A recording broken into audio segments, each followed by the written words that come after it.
Nākošā bungu nodarbība. 5 stroke roll. 2 sitieni ar labo, 2 sitieni ar kreiso, 1 sitiens ar labo. Un tagad mainas. Tagad kreisā roka būs vadošā. Atkal 2 sitieni ar kreiso, 2 ar labo, 1 ar kreiso. Ja? Un tad kā tas skan kopā?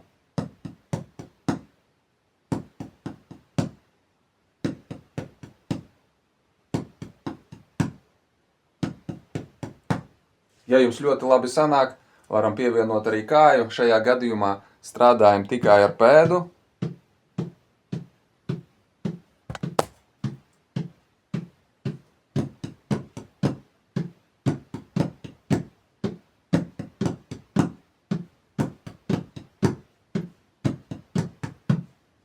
Aiziet.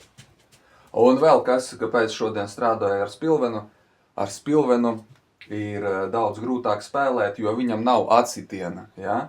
Tad šo kustību pacelšanu mums jādara pašiem ar roku. Tā kā tādā gadījumā spilvens ir ļoti labs.